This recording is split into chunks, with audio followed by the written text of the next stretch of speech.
Welcome, Lauren. Welcome, everyone, to be honest, to episode 11 of season 2. Should we have just carried on? I guess because we never even had a break. Should we have just carried on? Maybe we should have given episode 60-something. Maybe we should have just give ourselves a week off. And then, although, do you know what I said to someone the other day? I was like, oh, we're on season 2 now. And they were like, oh, really? So maybe it sounds impressive. I don't know. I think... Well, as if Netflix have gone, yeah, you've got another season. Yeah. Someone's invested in season 2. Maybe, I don't know. How are you doing? How's life? How's things? Well, I'm a little bit worse for wear in the sense that I had a heavy weekend. Yeah, we need to get to that. Because I've seen hints that you might be a bit hungover. No, I'm good. I hinted at my stressful morning on the text just earlier when we were deciding what time to record. So we're recording this at lunchtime, hence why the lighting is just glorious. Look at us compared to last week. It's a sunny old day out there. Got up early. Had a really busy weekend with Jolly Sticks. Thanks for everyone who came down. I had Fab Lifer come down. Stuart, who was delicious and bought a gift bag off me with him and his partner. So it was a delight to meet him. Yeah, I saw that. Yeah, I loved it. And so did he know that you were there? Yeah, because he follows Jolly Sticks as well. And yeah, he popped down. He was like, oh my God, I've been gagging for the treats for ages. I was like, well, get down here. And then someone else arrived at the same time, someone from a hairdresser, Aaron. So everyone arrived at the same time. It was so good. But then it was also I couldn't really chat to anyone properly because there was a queue. Oh, good. But there's worse things that can happen to a person. The trials and tribulations of Lauren's life, guys. Being a business what a owner. nightmare. Sorry, I can't stop and chat, everyone. I can't do stage door pics. Otherwise, I would have been like, let's all get a pint. But people wanted the goods this weekend. Yeah, so I had a good weekend. I only had a couple of drinks. Can you believe it? So, you probably drank my allowance this weekend. I was just too busy. So today, I got up. I've got a big chocolate order come in. I had all my flour and eggs and stuff arrive this morning. Up, showered, ready to have a really productive day in the bakery, as it were. And then turn the old whisking at the wall. Sparks come a-flying from my whisk. Sparks? Actual sparks? Yeah, Freddie was like, no! And I just turned it off really quick because it could have just... And it smells like burning plastic. Oh, man. So... Oh, no. I know, not good. So I've had to just... when you think you're on top of life, really successful weekend, and then you just drop £200 on a whisk and a new bin because my bin's just broke as well. Oh, what a nightmare. It's only Tuesday. I know, but I know you need it right now, so I can't even wait. And I can't whisk by hand. I've got too much to do. So that's my morning, Lily. So this is going to be a brightener. So Freddie's gone out to collect the whisk. I've got a handheld one coming that's really shit from Argos, and then a nice stand mixer. I was due one, so maybe it's the world telling me to invest in a bigger whisk. I don't know. There you go. Why? Is it one of those that they're really bougie actually, some of them, aren't they? Where you have them on the what are they called? Like a KitchenAid. KitchenAid. Yeah, I can't afford one of them. That's it. Jesus, they're £500. And also in the baking world, people don't really have them because I was like, that's what I want. I want a pink one of them, they're so beautiful. But they're not as big. So everyone always raves about Kenwood and all these other brands. So I've gone for a middle of the range because I can't afford the big guys yet. But it's about time. It's going to make my life easier. Not yet. We're on the right trajectory, as their business people say. I'm sure they use that in board meetings, that word. Yeah, Lee. So that's my dull but dramatic morning. How about yourself? Tell us about the hangover. Well, it's not as... Well... I'm not really hungover anymore because I went out on Saturday. So I'm just a bit when... So basically, I went out last minute. I ended up going to Manchester and it's my friend's birthday. So it was very spontaneous. And we just had a very heavy night, which was great. Much fun. No regrets. Much fun was had. Wasn't allowed in a couple of clubs. Yeah. I was turned away a couple of times, which... would have been embarrassing, but there's growth here actually, because I was denied entry to a club and I accepted it. So really in my previous life, I would have probably fought diligently. Yeah.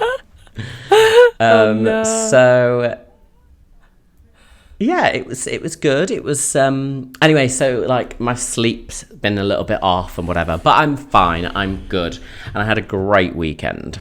Oh, good. Was it a birthday or something? And it's been all kicking off, hasn't it? What do you mean? It was a birthday. Well, I was going to say it's been all kicking off in the news. Elon Musk, we mentioned him only the other week, offering to pay, what was it, $5,000 to that guy to take down a Twitter account. He's only gone and bought Twitter now. I bet that Twitter account will be taken down right now. That'll be his first thing. He's bought Twitter. I mean, right. First of all, we're slightly psychic because he's been on our minds a little bit recently. But what the fuck? I thought they weren't going to allow it. Yes. Just because we thought of him, we've now predicted that. But go on. Yeah, I'm happy for that. I think that we might get drunk at the weekend. There. Yeah, and we do. Yeah, what's that about? He bought the shares and then he was like, he wanted to own it. And then they were like, no. It was a definite no. And he's just obviously a good salesman or whatever. Managed to talk him into it. I don't really understand. And everyone's kicking off on Twitter. I only had a quick look. But everyone is really kicking off. Well, I think from Twitter's point of view, I think they probably think this is a bit of a dying platform. Not dying, but they think it probably won't last. They don't ever. I think someone bought Tumblr for billions a few years ago, and then they sold it for something like 3 million because it just appreciates so much. And so I think Twitter thought, sell it for 44 billion and see what happens. And if he makes it even better and it's worth more, good on him. But I think they probably think, let's leave while we can. I mean, interesting. Okay. You wouldn't really want to be fanning around, would you? If you were offered 44 billion for Twitter, you'd be like, you know what? Someone take it off my hands. It's been a good run. I mean, there's obviously... Never have to work again. Imagine that. It'd be fucking great. Yeah. So based on, inspiration from Elon Musk, we decided that this week's topic, we're talking jobs, we're talking business, we are talking that. and it was making me think about, when we were in school and you obviously the massive focus was getting your GCSEs. They made us think that if we didn't get our GCSEs, we would be screwed for life. I don't think I've ever been asked what GCSEs I got in a job interview. No. I mean, I can't remember the last time I had a proper job interview. But also, do you remember the record of achievement? That big red, This Is Your Life book. Oh my God. Was yours red? Yeah. Burgundy. I mean, ludicrous. Absolutely ludicrous. I don't think anything was in mine. A little bit burgundy. Because my mum had obviously been given the stuff, but she just hadn't put them in the sleeves. Because it wasn't like they kept it for you, and in our school they didn't put it in the sleeves. They just said, "Oh, this is for your record of achievement," and then you had to go and put it in yourself. So that never happened. So I think I opened mine up once. There was one certificate in it. Oh, see, we were convinced in school that the record of achievement was the thing to do. It was if you don't have your record of achievement, you're never going to get a job in your life. So I had bloody 100% attendance certificates in there. I had school reports. I had all my bloody random extracurricular shit. I've never used it in my life. No. What is this fraud that these schools instilled in us? What is it? What is it? Because all it really was a book saying, look how great I am. And then you look, it's just something you look at when you're 18 and your mum gets it out on your 18th birthday with pictures of you through the years. And you go, oh my God, I was such a nerd in school. And then you just forget it exists. I didn't even do that. Is it a new thing as well? Because our parents didn't have it. I would say, and they turned out fine, but that's up for debate. Well, now. I don't know if they did have it, but I also don't know if if it still exists. Maybe they've just realised how redundant it was. Does anyone still have their record of achievement? This is a call out to anyone if they still have it. We'd like to know. Yeah, anyone under the age of 18 that listens to this podcast. I don't think there's anyone, but if you're in the car with your parents and they're listening, let us know. Oh my God, my cousin David's a fab lifer and he has young children, so he'll be able to tell us. I bet it's online. If there is one, I bet it's online. If there is one. It was more of a secondary school thing as well, wasn't it? As opposed, or some people said high school. Did you say high school or did you say secondary school? High school, yeah. Oh, we said secondary school. Did you? That's a bit posh. Yeah. Do you know what? Freddie went to middle school, and he went to like a normal run-of-the-mill school, but like, and him and his friends are like, yeah, was that in middle school or secondary school? And I'm like, you went to middle school. It makes you sound like posh people, but it really wasn't a posh school, apparently. So what is middle school? It's like, do you know what? I still don't know, but I'm sure it's like up to year 8 or something. Right. Okay. So it's in the middle of primary and secondary. Yeah, really weird. I mean, we say, I suppose secondary does make sense because we say primary school. Therefore, you have primary and secondary. Did you used to say infants as well? Oh, are they in infants? In primary school? No, we used to say reception. Oh, did you? Because it was like reception, infants, and what was the one after that? But there were 2 separate buildings in our school. I think that's why you had to differentiate. Oh, no. Well, I went to both times quite small schools, quite like, they weren't big. Like, I think the maximum amount of people in my secondary school was something like, I want to say maybe 700. So in each year, there were only about 100 odd pupils. So we went to actually quite a small school compared to like one round the corner that was like thousands of pupils, you know? Oh my God. So we probably didn't say infants. In the infants. My primary school was massive and my secondary school was wee. It was teeny tiny, yeah. So when you were in primary and secondary, talking of business and jobs, what did you want? Like in primary school, I think I've said this before, I wanted to be a bus driver. Mainly because of Victoria Beckham driving the bus in Spice World, the movie. Yeah, you have said that before. But it's great to rehash that because it's a great memory. So I wish we could make that happen for you. Yeah. Go on. And secondary, I think I wanted to be a teacher in secondary school. Teacher was always something you say, but then actually, I wanted to do acting. The fact that I can't even say it probably shows that I'm not doing it.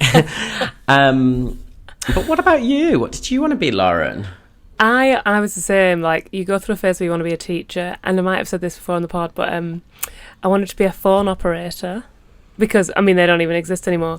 But I just wanted to, like... call centre? Be on I wanted to be, like, you know when you used to ring 0 for, like, someone's phone number or whatever it was? Oh, right. Yeah. So it'd be like, hello, operator. And you'd be like, put me through to whatever. Yeah, I wanted to be that. So it was like, you know, have the headpiece like Madonna and then, like, be sat at, like, Minority Report. But it was nothing like that. I wanted to be that.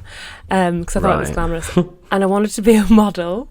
Hey. Hey. High aspirations. I wanted to be a catwalk model because my mum's really tall and I wanted to be like really tall and be a catwalk model, but I never grew to them dizzying heights, unfortunately. You did modelling. You've done modelling. Modelling. Modelling. I can't speak. You've been up north too long, that accent's modelling. I was just thinking today, actually, I am getting more and more northern as we speak. So what about job interviews? Are you good? I reckon you would smash a job interview. Oh, mate, I'm really good at job interviews. Like, okay, firstly, don't ever call me mate again, but carry on. Oh, mate, I'm great at job interviews. Oh, mate. Oh, God, it went right through me. His skin is actually crawling out the room for those of you watching on YouTube. You just see it leaving his body. If you're watching this on 3D, my skin has just come out of your screen. Oh, weird. Oh, that'd be rancid. Wouldn't it just? Out your floppy disk. Oh my God, Freddie said to just Tangela. Freddie said he was teaching in a school the other day and he said, oh, so after, you know, we've all been really good this morning, so we're going to watch a DVD.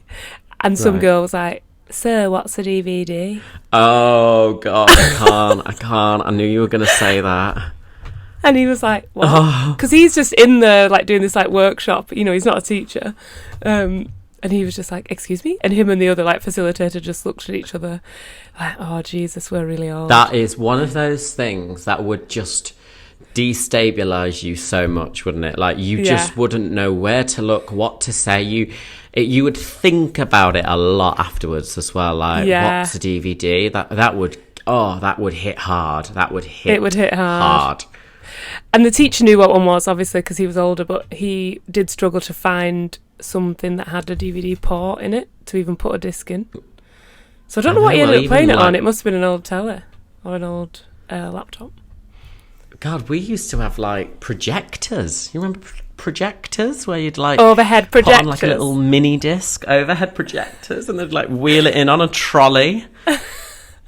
And your teacher would draw, but they'd have to draw backwards because it was the reflection. Do you remember? Like, in those, like, nice... I remember when we got an interactive whiteboard for the first time and was like, oh, my God. And we got this interactive whiteboard, and then, oh, God, someone got up and was like... And he was like... Okay, write on the right whiteboard, and he picked up an actual normal pen. And that was the danger. And it was like stained forever. It was like, oh my God. And you could see the teacher was like, it's okay. Sit down. You've just drawn a big penis. Great. You've just drawn a big penis on my new board. Really good. So, job interview. You excel. I excel, but do you know what? Because obviously you know, for anyone who doesn't know, Lauren has I would say a vintage style about you.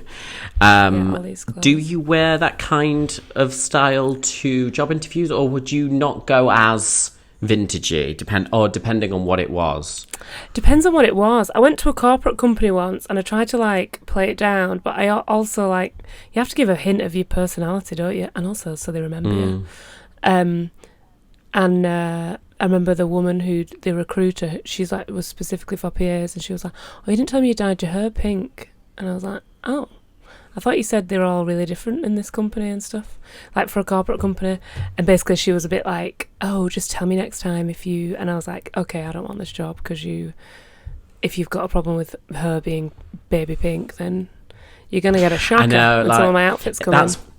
That's one of those things that years ago people would have judged you for that, but surely people aren't judging you for having pink hair these days. Surely, like, well, and if they are, you don't want to work there. You know, like, I think people do. But it's like, just such a non-thing. Like, like, I feel like it's even like with tattoos. Like, I understand to a certain extent. Like, you don't want someone going into like a corporate company with short sleeves and tattoo sleeves or whatever. Like, if it's I don't know, like, there's I get it to a certain extent where it's like, you know, wear a suit or dress smart, and I'm all for that. But even, like, some tattoos, like, they look amazing. Like, I think it's so, like, a tattoo sleeve looks great.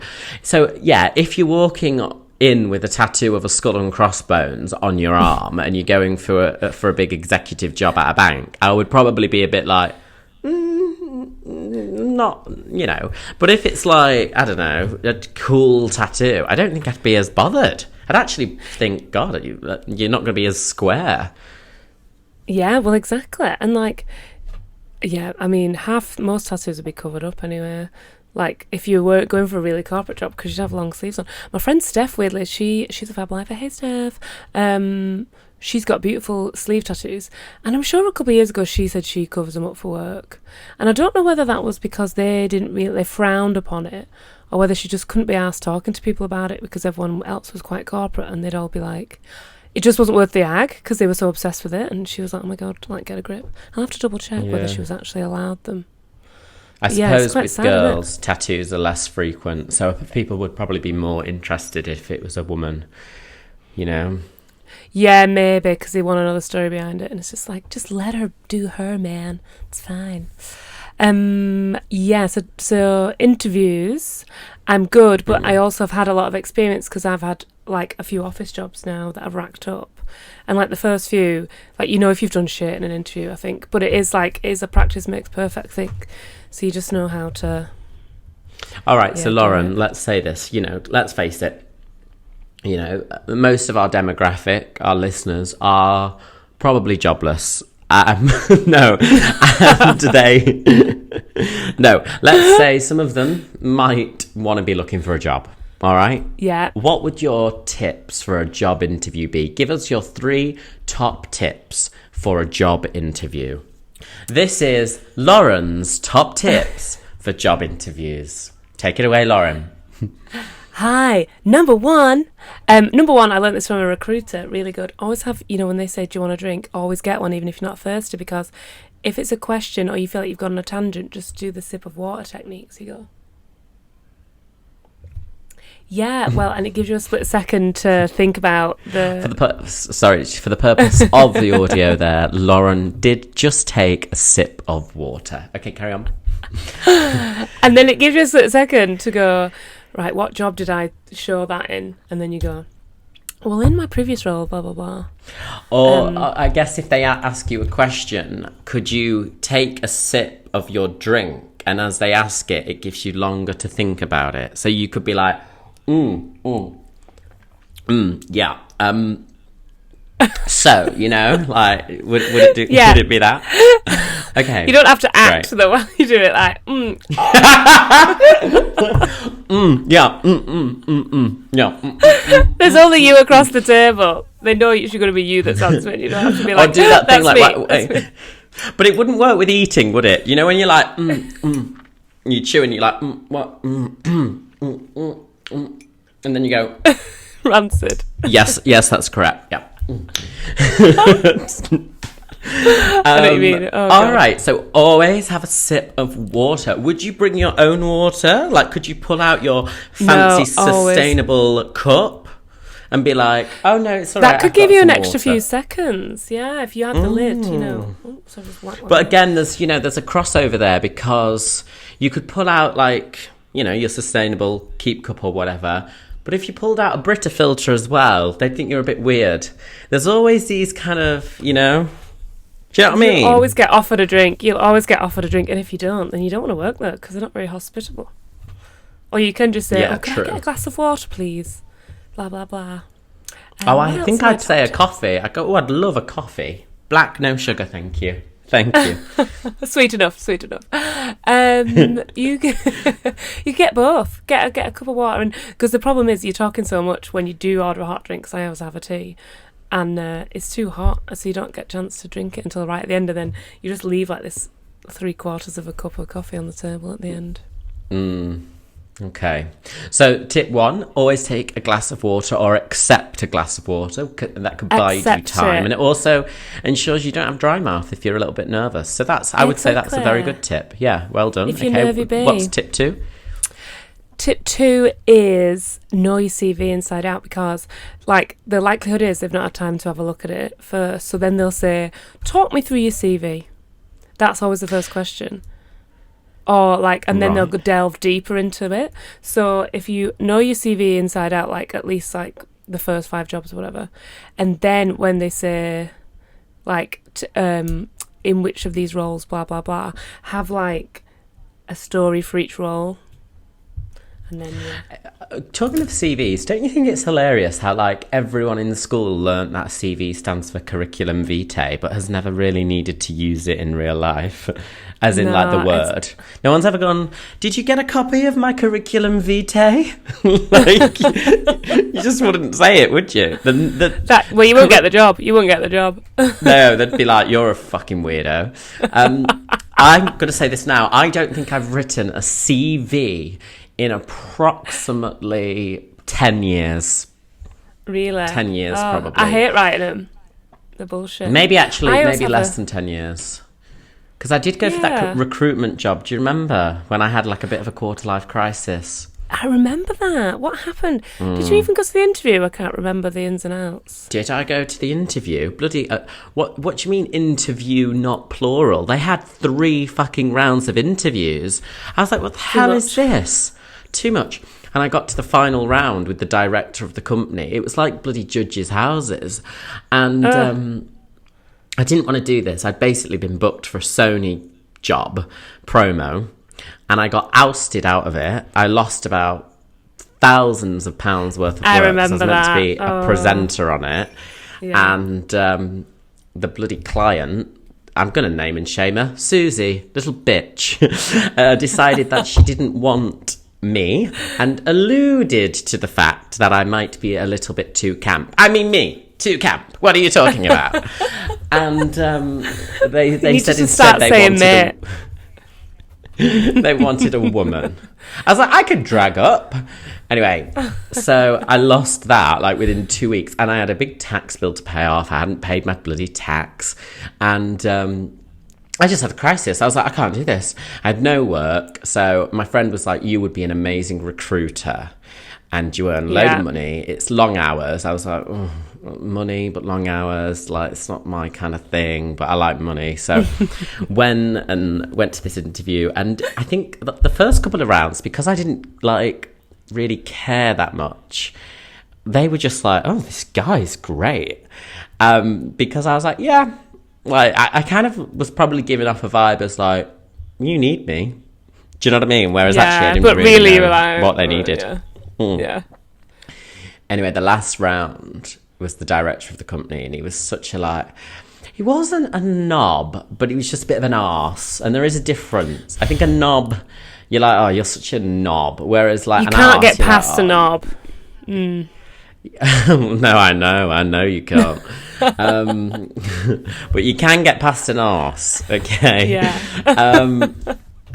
So it was just a bit of an arse, and he was like doing these things where he was trying to catch me out. I remember I was leant back on my chair, and he was like, why are you so nervous? And I was like, oh, I'm not nervous. He was like, I can tell by your body language. And I looked at my own body language, which was slouched on a chair. That was how much I just didn't care about this job. And I was like, really? I went, and I think I said something to him like, are you into body language? And he was like, and it was like we were having this kind of back and forth. Yeah. And in the end, he said something like, I think you could make me a lot of money. He was like, I think you'd be absolutely brilliant, to be honest. And I was like, oh, here we go. And he went, but I don't think you want it, do you? He went, you don't want this. And I went, no, I don't. Like, I literally got through the 3 rounds. I was like, you're right, I don't. And he was like, no. He's like, honestly, he was like, go and follow your dreams. He was like, don't come and be a recruiter just because you want the money. And I was like, yeah, okay, goodbye, nice to meet you. Oh, I've totally changed my mind on the arse. Like, that's yeah, I mean, he was still a bit of an arse. He was more just like, because he was just, because he told me he wanted to be a radio presenter. So we got into like talking about that. Oh, that's what, because I remember him saying to me, he was like, he said, I just feel like you'd get intimidated and you wouldn't handle yourself very well. And I went, we'd just been talking about the fact that I'm a stand-up comedian. And he was like, and I went, have you ever performed at the Comedy Store on Deansgate on 11 p.m. at night to a bunch of drunken men jeering at you? And I went, and you think I'm going to be intimidated by some people giving me a phone call?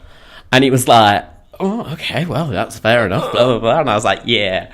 So anyway, that was the last proper job interview I think I ever had. I've never had like because obviously in the industry, oh God, now I'm the arse.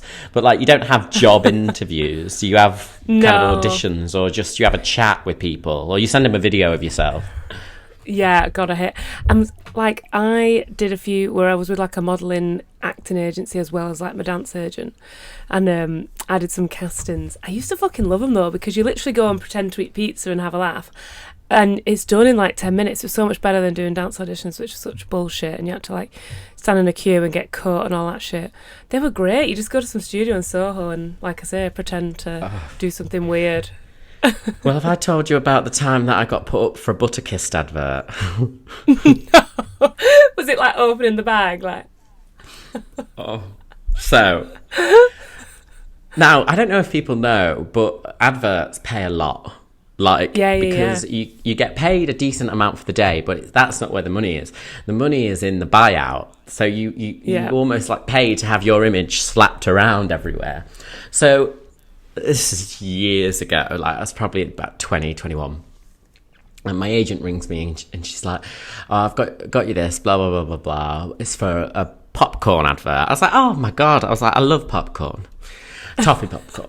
And so she's like, you go in and you do the screen test. Anyway, so I went in and they had this female model in there. And she's absolutely gorgeous. And I was waiting in the waiting area. And I could see the briefing notes, and it said indie guy. And I thought, indie? I'm not indie. So I went in, and they were like, hello, and blah, blah, blah. And I was like, hi. And so I had to do scenarios of where I ate the popcorn. So there was one where it was like, I nosh it feeling posh. So it was like you were sat at a posh restaurant with a knife and fork eating popcorn, and it was going, I nosh it feeling posh. So I nailed that one. I was like, yeah. And I'm like, yeah, great. And then there was one where the model, the female model, was meant to be my girlfriend, Suzanne. So he said, what I want you to do is, he said, we're going to bring in this model, and the character's called Suzanne, and you say, I eat it with Suzanne. So I was like, okay. So, oh God, I'm cringing already thinking about it. Like these group of people just watching this. Oh, and there's a tape of it somewhere. Anyway, so I sit on this sofa. Well, there's 2 chairs, but they're like, pretend it's a sofa and you're watching TV at night, and just say to the camera, I eat it with Suzanne. So I went, okay. And he was like, okay. And I went, I eat it with Suzanne. And he goes, right, can you just say that and maybe like be a bit flirty with her, like you're in love with this woman and blah, blah, blah. And I was like, yeah, no worries. Gotcha. Okay, and he was like, yeah, been there, my friend. Been there, my friend. Yeah. I know what you're talking about. So it's like, you know, just make it sound like, you know, you love Suzanne. So I was like, okay, I eat it with Suzanne.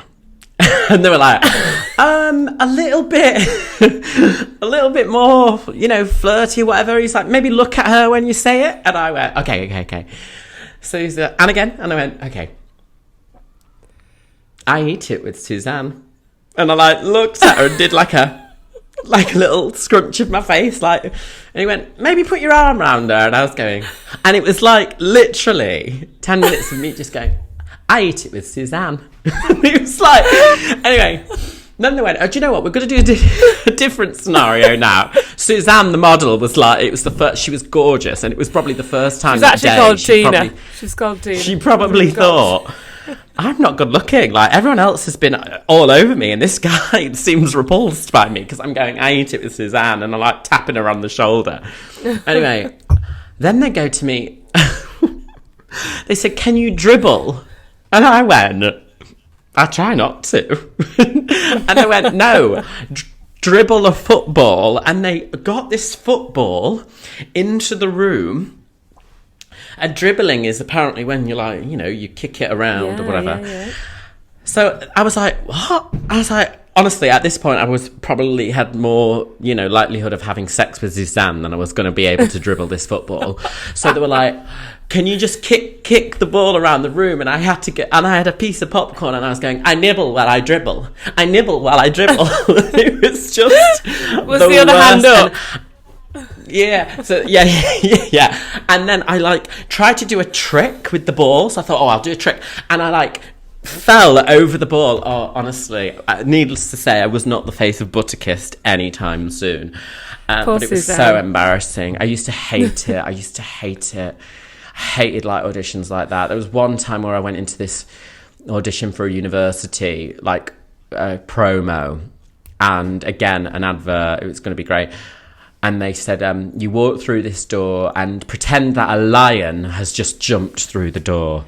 So, and then he went, gosh. And then you have to go, whoa, easy boy, easy. So I was like, whoa, easy. He was like, you're not too scared, but you are frightened. And I was like, whoa, easy. Like, oh God, it was just cringeworthy. Just awful stuff that you had to do. Yeah, and there's like 6 of them, isn't there, sometimes sat watching you and you're in this tiny room. 6 of them, yeah. You have to do so much pretending as well, don't you? Like, oh, the pizza box has just arrived, but and pretend there's more people here, so you're chatting to them and you're like, why don't you just get more people in the room?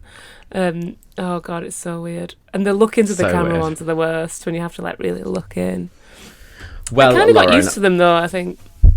Yeah, I mean, I didn't do loads, thank God. That just was but Lauren, listen, I found a list of attractive jobs. Attractive jobs. Okay. Now, this is apparently taken from a dating app.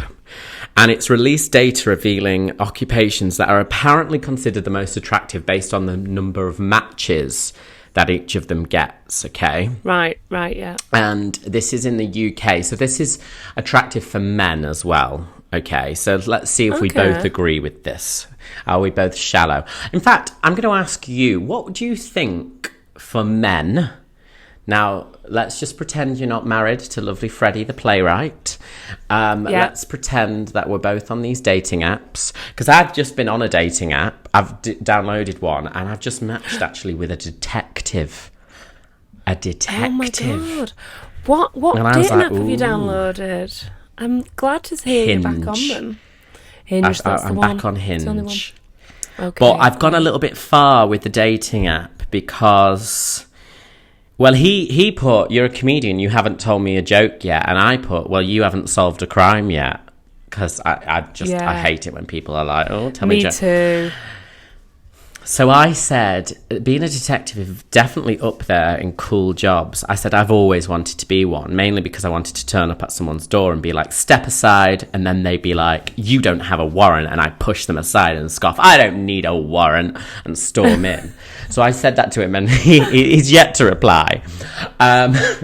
He's probably like, we'll see what happens with that. He's probably like, you're a freak. Anyway. So even though, like, I don't know if I found that attractive, but it's definitely like a cool job where I'm like, oh, this is interesting. So what would you say is an attractive job for you? For me?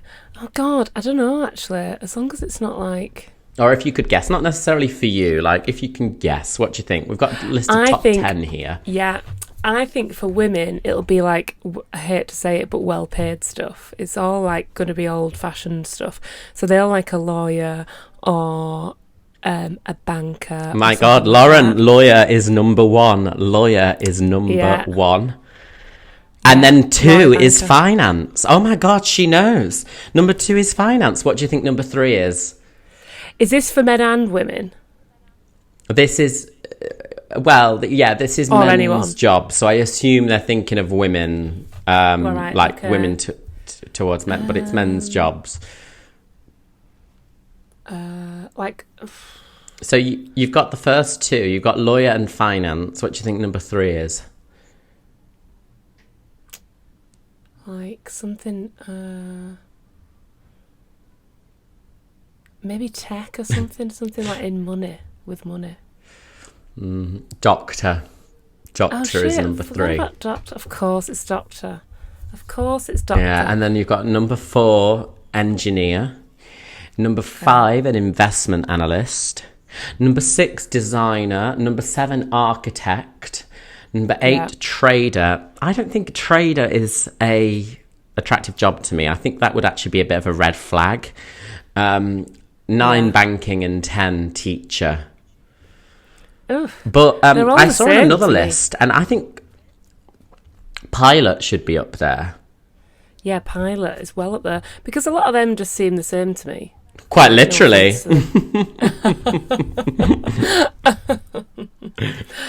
Yeah, I thought something in like media or like director, something like that. People like... I've seen it before on dating apps where it's like director of such and such limited company, and you're like, anyone can be a director of a limited company. Like, do you know what I mean? True. Like, yeah. Do you have? Do you mean like director in TV?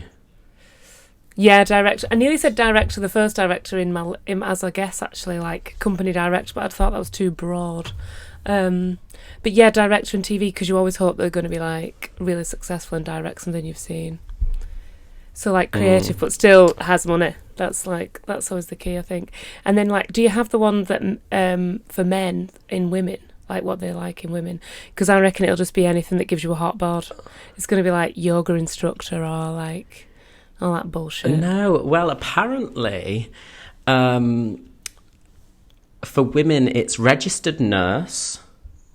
And the second one I think might surprise you, a dentist. Apparently a dentist is quite a photographer, a college grad student, pharmacist, teacher, flight attendant, entrepreneurs, personal trainer, waitress, physical therapist, journalist, makeup artist, lawyer, and marketing manager.